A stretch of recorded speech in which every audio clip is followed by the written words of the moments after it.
from the forest, go out there and get some sticks, and let's take a look at what happens with the sticks. This is what letter? Do you remember? You forgot. That's Paul, the tall letter. Paul. Paul. What would happen if we put a wow after the Paul? Paul? This would become poo. The difference between this one, watch now, that's a ta, and that's a wow. What's the difference between this and this? In English, I would write them the same way. But in Arabic, it's two different letters, so it's two different things. It doesn't mean the same thing, and it doesn't sound the same way. Not really. This is poo, and this is tu, and poo. So there's a difference.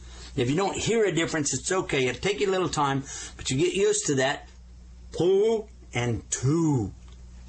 There you are. Let's do another one.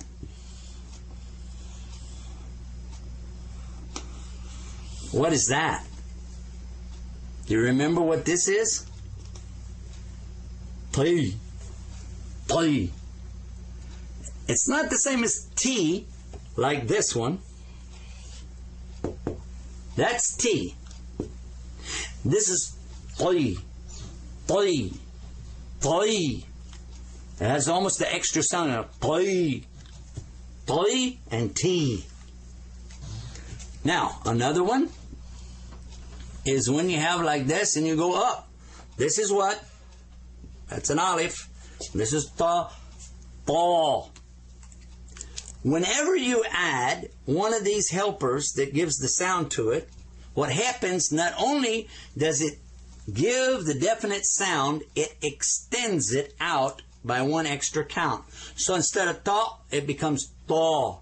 Instead of te, it becomes te. Instead of t, it becomes t.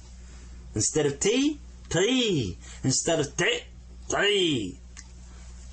I hope you could make the differential between the two kinds of ta and the different kinds of ha and ha. That's quite a bit that we've covered right here. Let's take a break, give you some time to go over what you've learned, and give you a chance to work through it, and give yourself a test or two and see if you can remember what these different sounds give to the letter before it.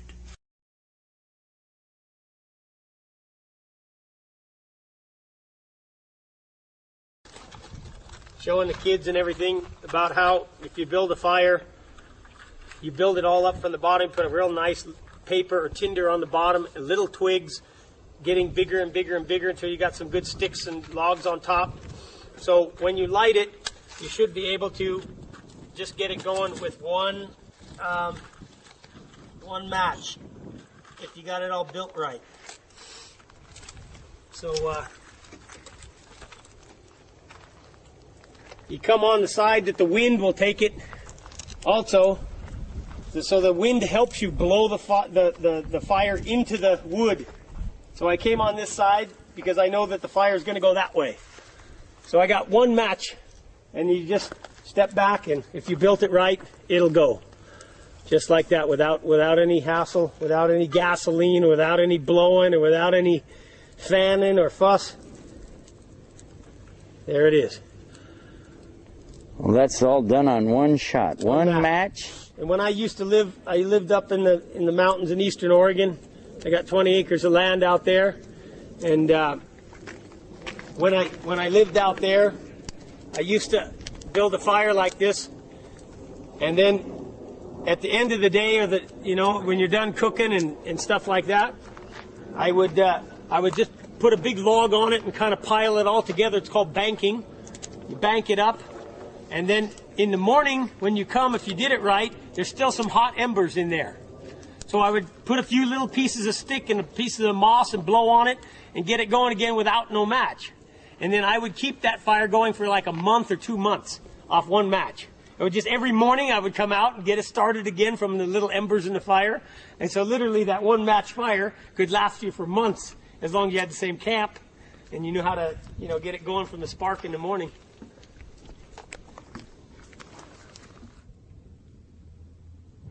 You're watching Bridge to Faith, and we want to talk about somebody's particular bridge to faith. And with us today we have Dawood Rogers.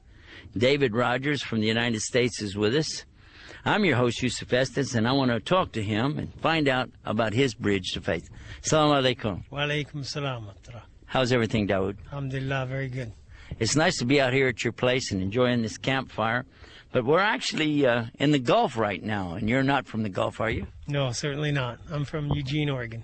Eugene? Yeah. All right. Well, tell us a little about your background.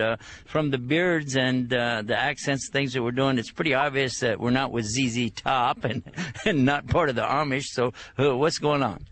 Well, as a young man, I was raised as a Catholic, and I started searching the world's religions and looking for my own path in life, and started reading all the books of the world. I find I was an environmentalist and liked the mountains and the woods and the trees, and I lived out in the eastern Oregon in a remote place when I was finished with high school, graduated with high school. And were you doing this natural thing with the beards and stuff then? Yeah, I had long hair and a beard, and was trying to live. What time period is this? The hippie movement thing? Yeah, I graduated in '80, so it was the early '80s, and it wasn't the '60s where the hippies movement was going on strong, but it was my time that I started searching. I finished high school, and as a young man, you start looking, what am I going to do with my life? What's life all about? You want to go down the corporate road, or what are you going to do? What do you believe in, and what's going on? You don't know at that time. A lot of people, they don't know. So you start searching. It's a time of wondering and searching, and what am I going to do? So anyway, I knew one thing I loved doing, and that was living out in the mountains and camping and staying, in a peaceful, nice environment, traveling in the woods in the summer. We used to take the pack horses and head up into the wilderness areas for months at a time until the snow drive us out of the mountains. We would come back. We wouldn't come back. You had horses. Yeah. I was real into horsepacking, and we would take a pack horse and put all our supplies on it, and that's a real skill. You got to learn, horsepacking, and we would ride, from grass and water to grass and water up in the wilderness areas just to feed the horses and stay up there and keep going, Now, when a person's living like this in this solitude and quietness, etc., I'm assuming you have a time to reflect and consider some of the things about God, about beliefs and things like that, yes? Certainly. That it really clears up your mind, It has a real strong effect, and frankly, most people never get a chance to spend enough time out in a peaceful, quiet, solitude place. I mean, in the busy life we live in, urban society, we can hardly find a moment of peace. Nevertheless, days, weeks, and months of it. If you live out in a place for months at a time where it's very quiet and very peaceful and a very simplistic life of all you do is just feed yourself and take care of your horse and, take care of camp and travel around like that, it has a big effect on your brain, and you see the nature and you see the animals, and you're drinking clean water and breathing clean air, and it has an effect on you, definitely. And it did on me and the people that I was with. And so I started reading the different books and talking to different people and everything I could do to try to find what I believed in about God. Okay, now you started out as a child, as a Christian, as a Catholic, yeah. Oh, okay, yeah, Catholic. So, from what you're talking about, that doesn't, the natural thing and all the rest of it, that doesn't sound like Catholicism. It sounds more like Native American Indian or something. Yeah, exactly. And that was what I inclined towards. The American Indians' religion. Yes. Because it agreed with the environmental type, lifestyle that I lived, and trying to get in harmony with nature and live off the land and respect all. The tree is your brother. Right, yeah. The deer is your brother. Sure, yeah. If you kill and ate an animal, you give that animal a lot of respect for giving his life for you to pass on to you, and all this type of thinking and belief, Okay. And it appealed to me, you know, and when you're open and young and looking into different things, you know, you're open to all kinds of stuff, you know. And I got an opportunity to read a translation of the Quran. I read the Hindus' books and the Christians and the Jews and anybody's book, you know, almost I would read. And I got an opportunity to read the Quran, of course, which is the final revelation to the Prophet Muhammad.